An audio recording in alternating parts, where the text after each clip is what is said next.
I've read in books that the grapes would be harvested and passed down to boats to be taken to the towns. Yeah, it's true. It's an incredible story, and we did it also because in the past the vineyards from the Cinque Terre started from the sea level until 500 meters on the sea level, and the vineyards close to the sea, the most comfortable way to carry the grapes were by boats. So the harvest was made with the boat. If you do a boat tour of the Cinque Terre, you can still see the little harbors along the coast where the people were used to make the sea harvest.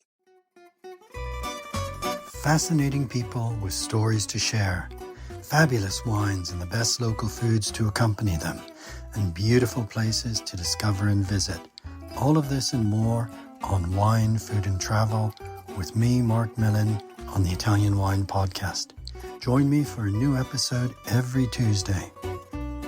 Welcome to Wine, Food and Travel with me, Marc Millon, on Italian Wine Podcast. Today we travel to Liguria, to one of Italy's most beautiful small corners, the Cinque Terre, to meet my guest Luca Ciotoli of Eroico Vino. Luca, I know you're immensely busy with outdoor work and restoring this amazing environment, and we at Italian Wine Podcast are fortunate that today it's raining because that means you're able to join us. Welcome and thank you so much for being our guest today. How are you?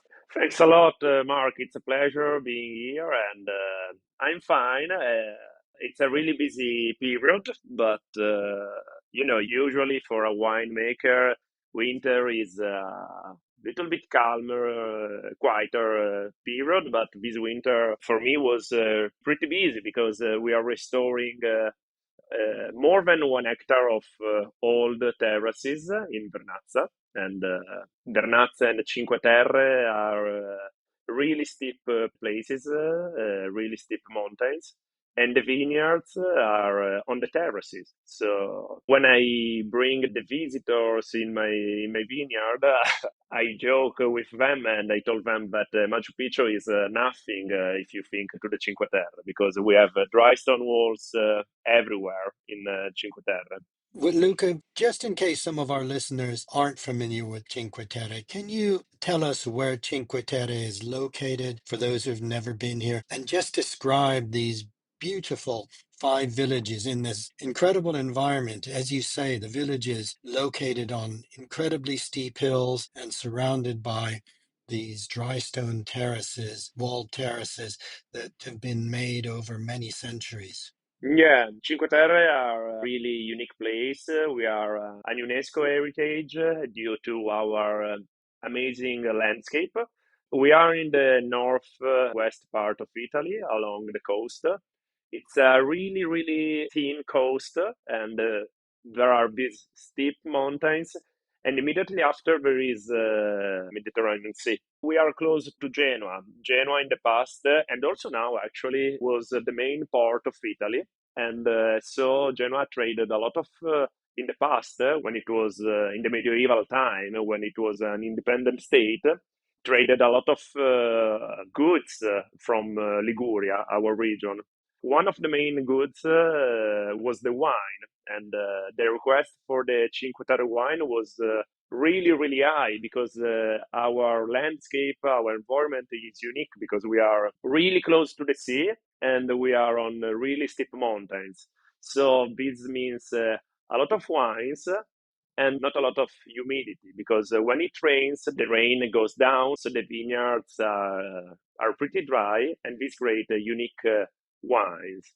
So in the past, the request for the Cinque Terre wine was really, really high, and so in the Cinque Terre there were more than 1,600 hectares of vineyards and olive trees fields. And think that now there are less than 80 hectares of vineyards. So it's a huge, huge difference between now and the past. And the landscape completely changed in the last 70 years because, you know, until the 70s, there were a lot of vineyard yet, and there are some historical pictures of Cinque Terre, which are really impressive. But 70 years ago, after the Second World War in Italy, there was the industrialization, the economic boom, and cultivating the vineyards was really, really hard because we can't use any kind of machine, any kind of industrial work because everything is manual in the Cinque Terre. The only exception is a little train which can reach the vineyard, and it's really important for the harvest. But besides the monorail, we cultivate like 500 years ago, just a really few innovations here in the Cinque Terre. And 70 years ago, nobody cared about the good wine in Italy. Everybody cared about the cheap wine because the way to drink was completely different. In Italy, we were used to drink much, much more than now because wine was something to drink every day. With this request, making wine in Cinque Terre wasn't sustainable because making wine in Cinque Terre is more expensive and 1,600 hectares of vineyard 70 years ago, and now only 80. And these dry stone terraces, the walls, the stone walls that had been made over centuries and maybe 1,000 years or more, going back, as you say, to the Middle Ages when the Republic of Geneva was a major maritime trading with wines from the Cinque Terre. And now that great historic patrimony is in danger of being lost completely. And this is why you are working so hard, why you're able to be with us today, because it's raining, because otherwise you'd be out in the terraces helping to restore them. Now, Luca, I want to know a little bit about you and your family. You're from Cinque Terre. Your family have been working the land for generations. Is that right? yeah, it's right, but the story is a little bit more complicated because actually my great grandfather was a farmer, but also a trader. He traded a lot of wine from Cinque Terre, and so my family in Vernazza, everybody were really, really poor, and also my family. But my great grandfather was able to make my grandfather study. So my grandfather was the first engineer in Vernazza. And so my grandfather had a good job in the 60s and in the 70s. And he was an engineer, but he loved his town and Cinque Terre. So he kept the vineyard also with his job. So when a lot of people left the land, my grandfather maintained our family vineyard, a pretty small vineyard, but in Cinque Terre, all the vineyards are really small. But our vineyard survived. So the vineyard arrived until my parents, and my dad is a fisherman, and he had a dream. So the dream was serving his fish and his wine in his restaurant. So we have this beautiful restaurant in Sestri Levante, which is close to Vernazza. So my dad and my mom amplified the vineyard to make the wine for the restaurant. And this vineyard arrived to me. And actually, when I was a teenager, I didn't like so much to go to the vineyard because it was heavy. I didn't understand why to go there. Then the things changed. So I did my experience. I took a PhD in digital humanities. So I studied a lot. I did a little bit of a university career. But with COVID and actually a little bit before, I understood that having a vineyard in the Cinque Terre is amazing. So it's hard. It's a really tough challenge, but I work in the most beautiful office possible, And so I took the vineyard, and my dream, I love history, and my dream was bring back a little bit of Cinque Terre history, Cinque Terre cultural heritage. And so I started this project of restoration of old vineyards. Were your family bottling and selling wine before you became involved? Basically only for the restaurant and the people who loves Eroico, so the customers who loves Eroico, but we sell only directly the wine to the customers because the production is really, really small. We produce a little bit more than 3,000 bottles. It's almost a joke because if you think to the wineries in, I don't know, Tuscany or in Langhe or in the main winemaking parts of Italy, it's a joke. But all the production in Cinque Terre are really, really small. So except for one or two wineries, the average of making wine is 5,000, 6,000 bottles. So it's all the production here are really small. We're really talking about a very, very limited production, but to make those 3,000 bottles, it requires an immense amount of manual labor, as you say, no mechanization except for this trainino that helps Exactly. move tools or grapes at harvest time. You call the winery Eroico Vino, so we're talking about heroic wine. What does heroic wine mean to you? It's a really nice question. Eroico means a particular history, something different, and Eroico means heroic.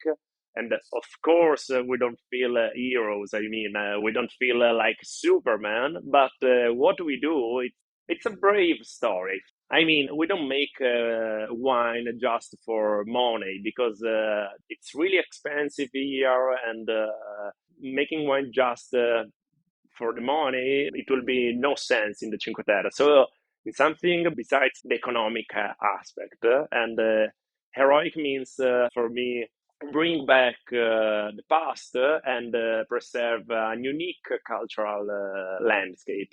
And all the Cinque Terre farmers are really, really brave to take care of our land and preserve our history. So it's pretty hard to explain.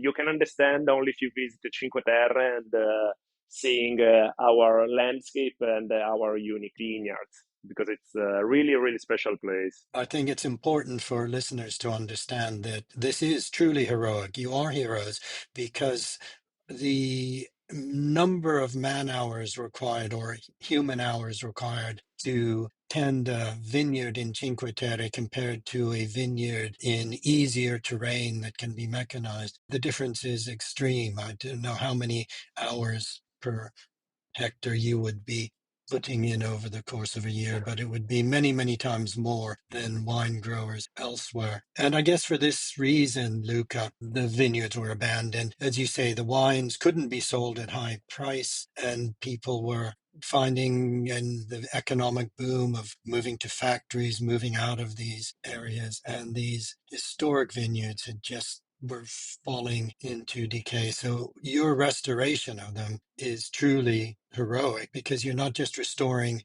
the land, you're restoring and maintaining a way of life. And it's a wonderful story. A wonderful story too that your father is a fisherman and wanted to serve his own wine in your own restaurant. And we'll talk about food and about the restaurant a little bit further. But I think that you're obviously a family of strong dreams and intentions, but I guess for somebody who's young to make that decision to return to the land must have been a difficult one. Are other young people returning to the land? Young people in Liguria, in my region, is a really, really rare thing because Liguria is the oldest region in Italy, and Italy is the oldest country in Europe. So not many young people around here, but the people from here, yeah, there is a cultural change in I think, in all of Italy, but also in all of Europe, because in the past, the cool thing to eat, the cool food was the industrial food, so fast food, and in Italy there was cimental, so the meat in the can. That was the top of the top because they represented the new way of life. Now the young people, and I hope everybody, are understanding that that way of life, the way of life of the economic boom, wasn't sustainable, and so the people are coming back to the land, to the typical product, because Italy is an amazing country because any town, any region is different. And so in Cinque Terre, you drink and you eat something completely different from Florence, but also from Pisa, which are towns pretty close because are just 1-2 hours by car from Cinque Terre.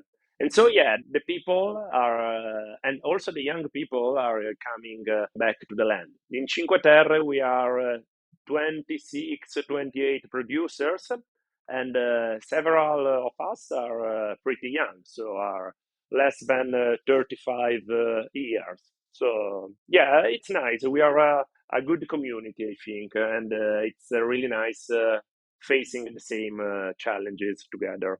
Well, tell us about some of those challenges, Luca. You said that if it wasn't raining today, you were having materials delivered, you're restoring this 1 hectare. Materials have to be delivered by helicopter. Tell us a little bit, just give us a brief glimpse into what you're doing. Yeah, the only way to reach the vineyard is by hiking. My vineyard is far 1 kilometer from Vernazza, and Vernazza is on the sea level, while my vineyard is between 120 meters on the sea level and 200 meters. So it's a pretty steep hiking. The Trenino, so the monorail, but the Trenino can carry maximum 400 kilos, and it's not so large Trenino, not a lot of space. So now we are restoring the dry stone walls, and we are creating the new lines for the vineyard. And so we have to carry the supplies on the vineyard. And so the only way is the helicopter. And it's expensive, of course, because the helicopter cost 30 euros per minute. So when the helicopter Wow. arrived, yeah, I always with my watch to look the helicopter, Yeah. to check the Yeah. helicopter. Luckily, the helicopter is pretty fast. So in last year, we restored 120 meter square of dry stone walls. Per each meter square, we had to use 1 ton of stone. 1 ton of stones is one helicopter journey. So a lot of work and a lot of money, of course. But the helicopter journey, luckily, is just 1 minute and a half, 2 minutes. So it's pretty fast. But yes, it's the only way. And Sure. I think that's just giving an idea to listeners of the extreme conditions that make the heroic viticulture in the Cinque Terre. The fact that it is so steep that you need to use helicopters and trenini to move things around. I mean, 200-meter climb from Vernazza is a very steep climb. And I imagine if you're carrying tools and equipment, it's really fatiguing. Let's talk about the wine itself, Luca. What grape varieties do you cultivate? we cultivate the typical varieties from Cinque Terre. The main one is Bosco. Bosco is a grape that you can find only in Cinque Terre, and it's used both for the dry wine and for the sweet wine, the famous Chaquetra. Chaquetra is an amazing wine because it's sweet but also salty. Maybe we will talk about that later, but Bosco is the main grape for the Chaquetra. Then we have Albarola, which is another typical grape of Cinque Terre, and Vermentino. All these three grapes are white grapes, because Cinque Terre historically is a place for the white grapes. And now in the restoration, we are planting again Ruzzese, which is an ancient variety of grape. So we are discover again the old vines. And so, yeah, we have these main four different kind of grapes.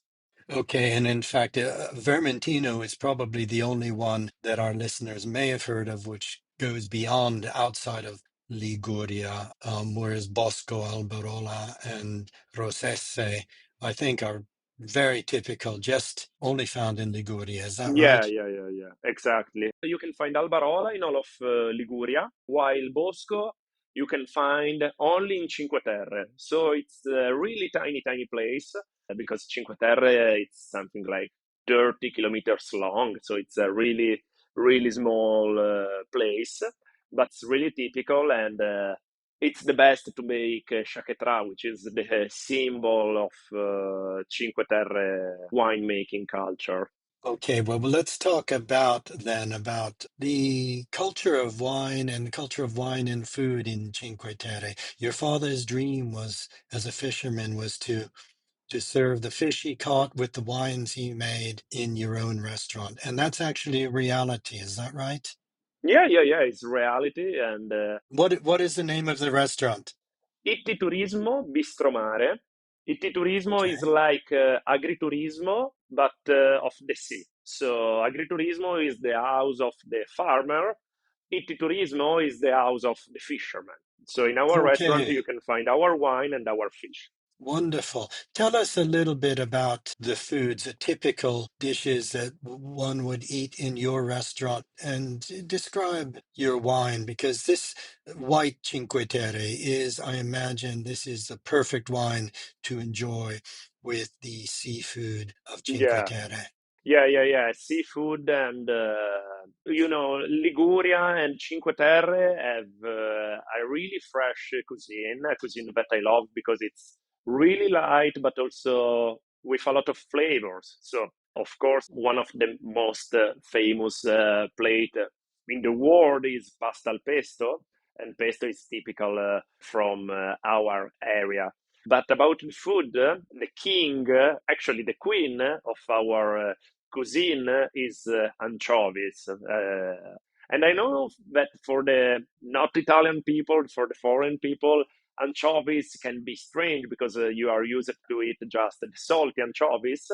But actually, in Liguria and in Cinque Terre, anchovies are cooked in a lot of different ways. For example, in Vernazza, there is one of the most famous dish, which is tegame alla vernazzana. Tegame is a pan, and in this pan you put a layer of potatoes, a layer of anchovies, and a layer of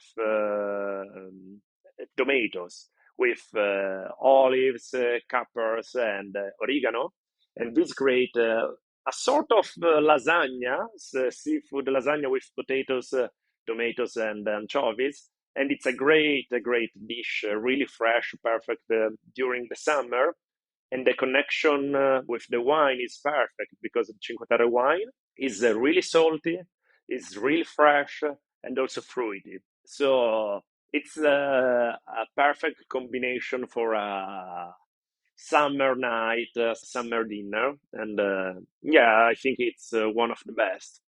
Is that served in your family restaurant? Yeah.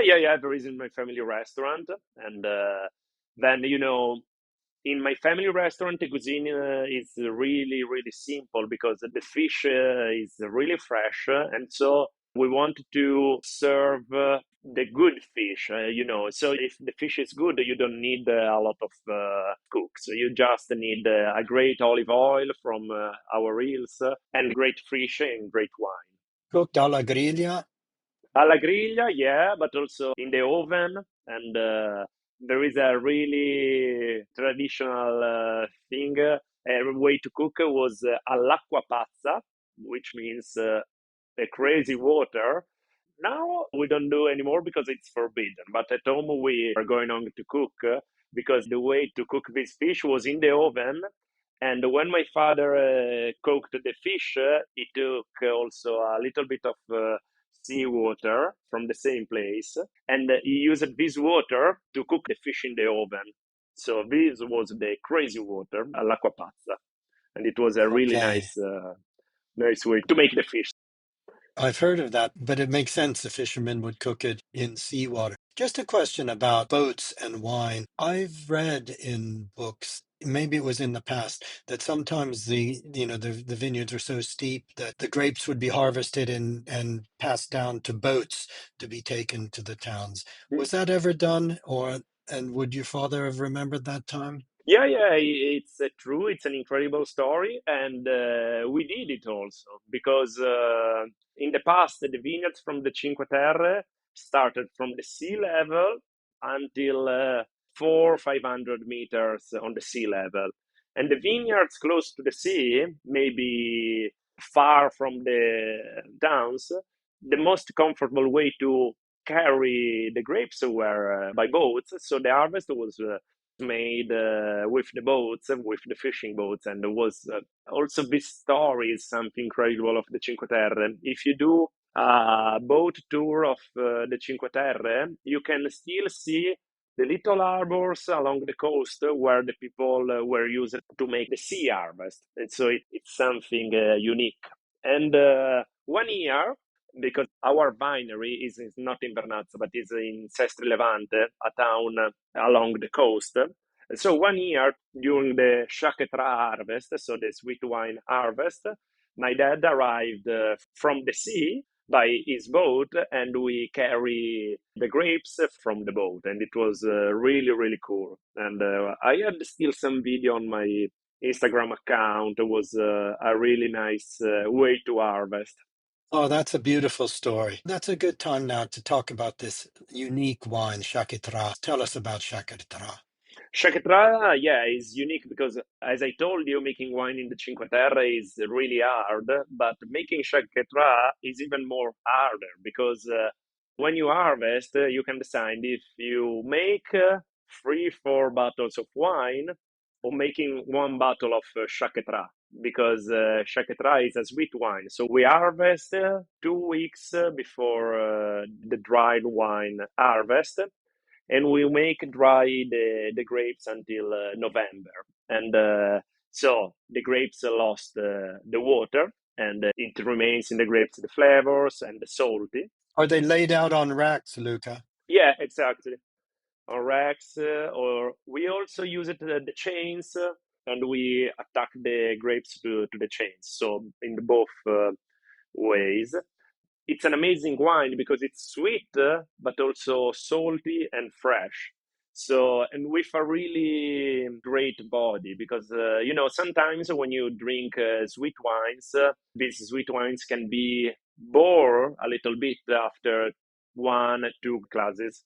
But Shakatra you could drink all the night, and it's a great body, and so it's also the food with the shakatra is the combination can be really interesting because shakatra works also just drinking, so just a meditation wine. You can use with some sweet dish, but with a good body, so some biscuits, so on, but also a really nice combination making by some great sommelier is with gorgonzola, because gorgonzola is piccante. I don't know piccante. It's Yes, yeah, the salty one. Yeah. and so the combination between gorgonzola or formaggio erborinati with chaquetra is great. And Wow, that does sound amazing. yeah, the problem is the production of white wine in Cinque Terre is really small, and the production of chaquetra is even smaller. So my family produce 100 bottles of chaquetra. So basically nothing is just for the tradition. But my plan is to amplify the production of Chaquetra because this sweet wine is really unique.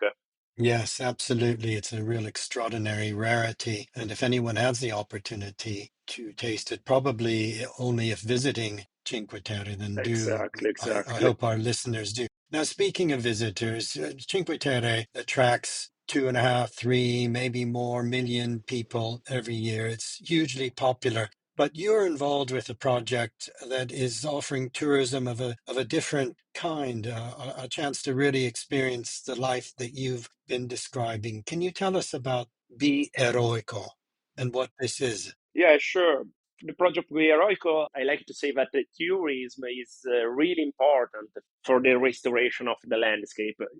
It's true that in Cinque Terre, a kind of tourism create problems. So the cruise ship tourism, maybe it's a really huge impact on the towns, but the tourists are really important for restore the landscape because without the tourists, without the visitors, the demand of the Cinque Terre wine wouldn't be so high. And so, thanks to the tourism, we are able to amplify the vineyard. Also, to the wine tourism, it's a really good way to go faster in the restoration project.